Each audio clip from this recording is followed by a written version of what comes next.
भगवान शिव का प्रसिद्ध काशी विश्वनाथ मंदिर भारत के उत्तर प्रदेश राज्य के प्राचीन शहर वाराणसी यानी बनारस में स्थित एक प्रसिद्ध हिंदू मंदिर है। ये मंदिर भगवान शिव को समर्पित है और हिंदुओं के सबसे पवित्र तीर्थ स्थलों में से एक माना जाता है।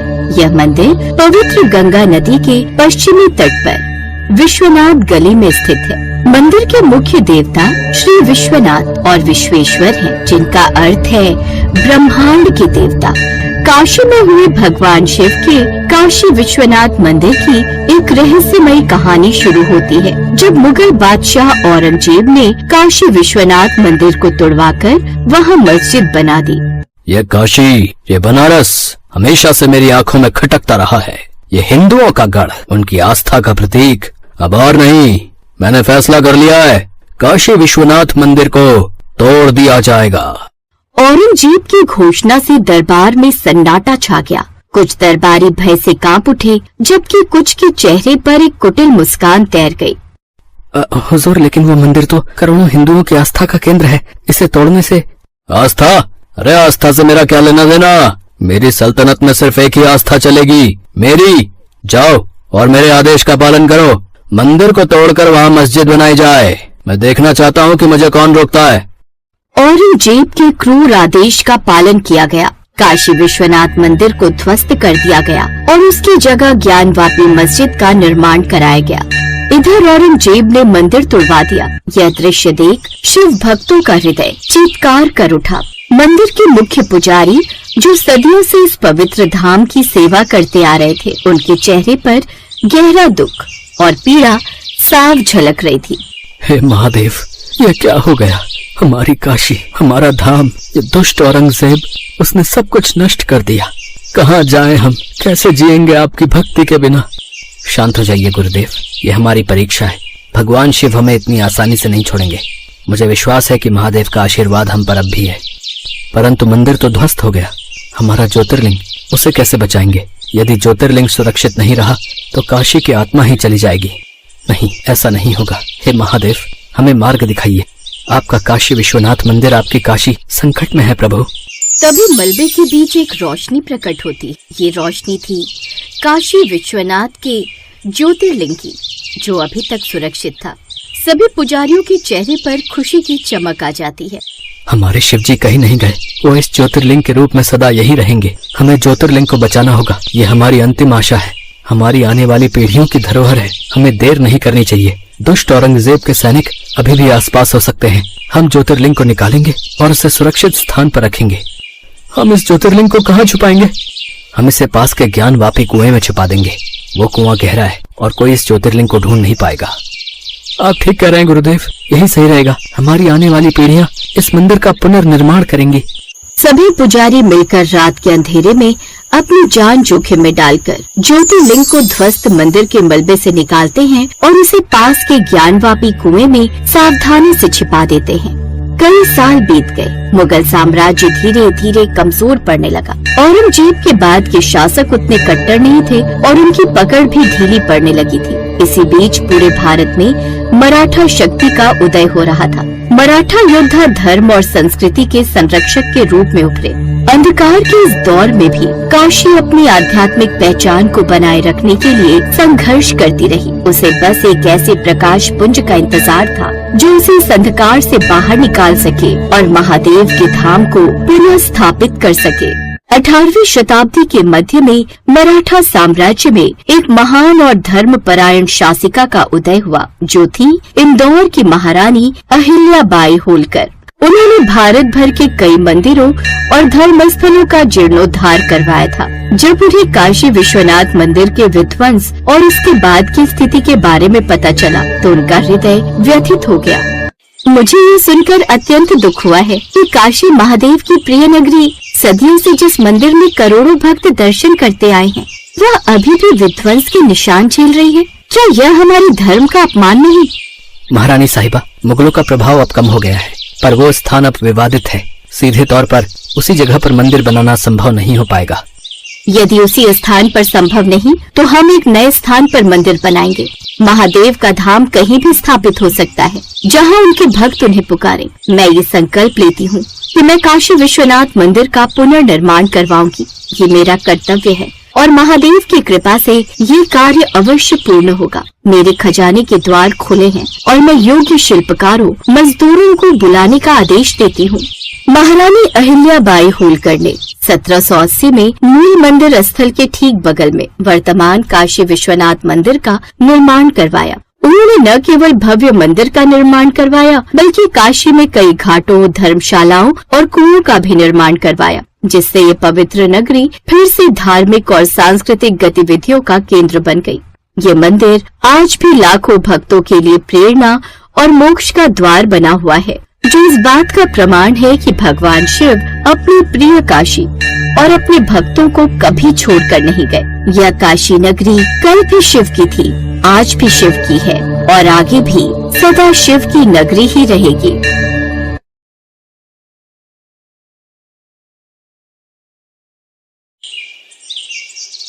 कमला और उसका बेटा गगन केदारनाथ जाने वाली बस में बैठ जाते हैं। भगवान, बस मैं जल्दी से केदारनाथ पहुंच जाऊं, मेरा तो मन घबरा रहा है। माँ, हम कब तक केदारनाथ पहुँचेंगे? गगन बेटा, कल सुबह तक हम केदारनाथ धाम पहुंच जाएंगे। हे भोले भंडारी, मैं पूरे 2 साल बाद फिर से आपके पवित्र धाम केदारनाथ आ रही हूँ और मुझे सब कुछ दोबारा याद आ रहा है। सुनिए, आज बड़ी जल्दी मंदिर के लिए तैयार हो गए। हाँ कमला, आज शिव मंदिर में किसी भक्त ने महापूजा करवानी है तो जल्दी पहुँचना है। पंडित शौर्यानंद काफी सालों से शिव मंदिर में पंडित का कार्यभार संभाल रहे थे। वह बहुत ही मेहनती और श्रद्धालु थे। शिव मंदिर में आए भक्तों के द्वारा दी गई सेवा, पूजा अर्चना को वो बहुत महत्व देते थे। सबसे विनम्रता से बात करना उनके स्वभाव में शामिल था। पंडित जी, आपने बहुत ही विधि विधान के साथ इस महापूजा को संपन्न किया है। यही आपकी खासियत है। आप जल्दी में कोई कार्य नहीं करते। इसी कारण तो मंदिर के ट्रस्टी श्री राम नारायण जी ने पंडित जी को इतने सालों से इस शिव मंदिर का कार्यभार सौंपा हुआ है। पंडित जी, ये आज का चढ़ावा जो मंदिर की थाली में एकत्र हुआ है। भुवन, ये सब दान पेटी में ही एकत्र कर दो और ये कुछ रुपए और हैं, ये भी वो सामने वाली दान पेटी में ही डाल दो। भुवन, ये आज गोपाल उदास क्यों बैठा है? क्या हुआ गोपाल, तुम उदास क्यों हो? बापूजी, बेटे का स्कूल में दाखिला करवाया था, 2000 रुपए कम पड़ रहे हैं। आपको पता है मेरी पत्नी सुमन के मियादी बुखार के इलाज में इस बार दवाई में ज्यादा रुपए खर्च हो गए। अब स्कूल के कैसे दूं, समझ में नहीं आ रहा। गोपाल, तू मुझे बापूजी बोलता है, फिर भी मुझे बताने में इतनी देर लगा दी। रुक, मैं अभी आता हूँ। ये ले पकड़, ये 2000 रुपए, और कुछ जरूरत हो तो बता देना। पर बाबूजी, ये तो आपकी तनख्वाह से थे, ये आपने। कोई बात नहीं गोपाल, मेरे से ज्यादा तुझे इन पैसों की जरूरत है। बापूजी, आप सचमुच बहुत दयालु हो, आपका बहुत बहुत शुक्रिया। पंडित जी के इसी स्वभाव के कारण मंदिर के सभी सेवक उनकी बहुत इज्जत करते थे। एक दिन राम नारायण जी दर्शनों के लिए मंदिर पहुँचे तो उन्होंने देखा।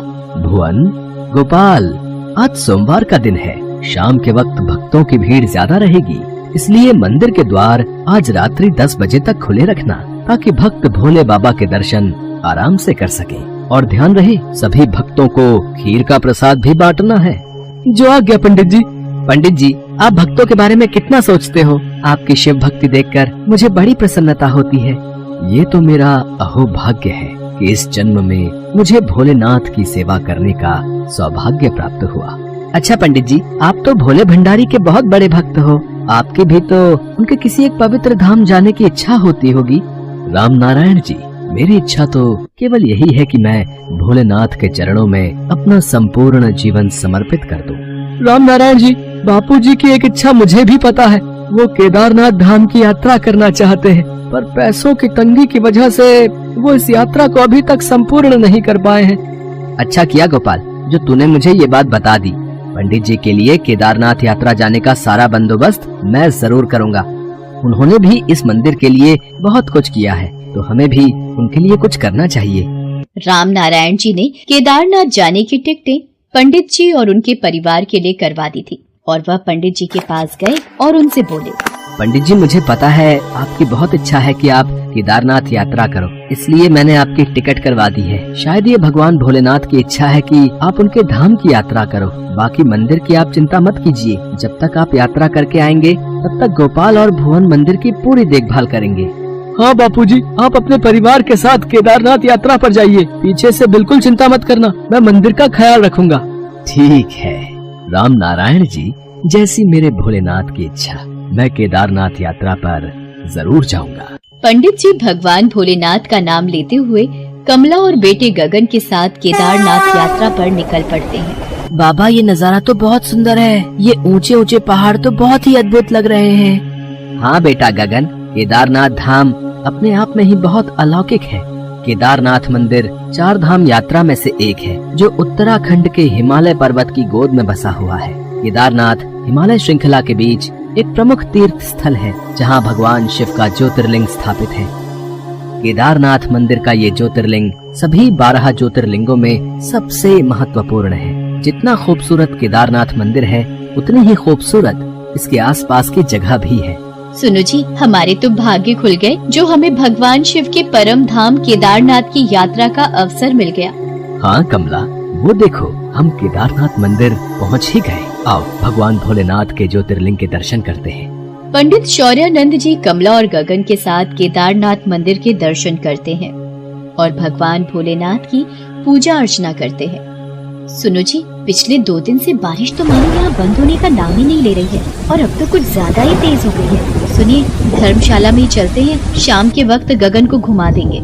हे भोले भंडारी, आपके दर्शन करके मेरा जीवन कृतार्थ हो गया। आपकी केदारनाथ धाम की यात्रा का सुख प्राप्त हो गया। कमला, आज राम नारायण जी की वजह से हमें इस यात्रा का अवसर मिला। भोलेनाथ के दर्शन हो गए। बाबा चलो ना, कुछ देर हम इधर उधर घूमने चलते हैं। सुनो जी, पिछले 2 दिन से बारिश तो मानो यहाँ बंद होने का नाम ही नहीं ले रही है और अब तो कुछ ज्यादा ही तेज हो गई है। सुनिए, धर्मशाला में ही चलते हैं, शाम के वक्त गगन को घुमा देंगे। ठीक है, संध्या आरती के समय ही आ जाएंगे। अपने आप को बचाओ, नदी के पानी का बहाव तेजी से हमारी ओर ही आ रहा है। सब लोग सुरक्षित स्थानों पर चले जाओ। कमला, लगता है मंदाकिनी नदी में पानी का बहाव तेज हो गया है। चलो किसी सुरक्षित स्थान पर जाकर खड़े हो जाते हैं। लोग अपने आप को बचा पाते इससे पहले ही हिमखंड टूटने से मंदाकिनी नदी में बाढ़ आ गई। हजारों की संख्या में लोग बाढ़ की चपेट में आ गए थे। मूसलाधार बारिश और बाढ़ का कहर, पंडित जी, कमला और गगन उस बाढ़ में डूबने लगे। कमला, तुम दोनों मेरा हाथ मत छोड़ना। कमला, गगन, हे भोलेनाथ, मेरी पत्नी और बच्चे की रक्षा। कमला ने बंदर के खम्भे को पकड़ लिया और एक हाथ से गगन का हाथ पकड़े रखा, पर पंडित जी का हाथ कमला के हाथ से छूट गया और वो आगे की ओर बह गए। गगन के बाबा! क्या हुआ कमला, सब ठीक तो है? केदारनाथ मंदिर आ गया। चलो गगन बेटा, मेरा हाथ पकड़ लो। राम नारायण जी, मुझे तो बड़ी घबराहट हो रही है। 2 साल बाद इन्हें देख रही हूँ। माँ, वो रहे बाबा, वो सामने मंदिर के बाहर बैठे हैं। मैं जानता था पंडित जी अवश्य ही जीवित होंगे। हे भोलेनाथ, आपकी लीला अपरंपार है। पिछले 2 सालों में ये सब कुछ भूल चुके हैं। बस भोले भंडारी और उनके भक्तों की सेवा में ही दिन रात लगे रहते हैं। शायद आप लोगों को देखकर पहचान जाएं। बाबा, बाबा, मैं आपका गगन। गगन, हम तुम्हारे बाबा को वापस काशी ले चलते हैं। वहाँ जाकर इन्हें सब कुछ याद आ जाएगा। काशी जाकर राम नारायण और मंदिर के सेवक भुवन और गोपाल पंडित जी को धीरे धीरे सब कुछ याद दिलाते हैं। धीरे धीरे पंडित जी को सब कुछ याद आ जाता है। कमला, मुझे सब कुछ याद आ गया है। केदारनाथ धाम में आई बाढ़ में न जाने कितने लोग बह गए। बड़ी मुश्किल से मैं एक पेड़ की सहायता से बहता हुआ जा रहा था। तभी सुरक्षा कर्मियों ने मेरा बचाव किया। पानी में डूबने और घबराहट में मैं कई दिन बेहोश रहा और अपनी याददाश्त भूल गया था। भोलेनाथ का शुक्र है पंडित जी कि आपको अब सब कुछ याद आ गया। भोलेनाथ की कृपा है राम नारायण जी कि आज उन्होंने मुझे मेरे परिवार और आप सबसे मिलवा दिया। इस प्रकार की रोचक कहानियों को सुनने के लिए हमारे इस चैनल को लाइक, शेयर और सब्सक्राइब करें और हाँ, बेल आइकन जरूर दबाएं ताकि रोचक कहानियों का नोटिफिकेशन सबसे पहले आप तक पहुँचे। नमस्कार।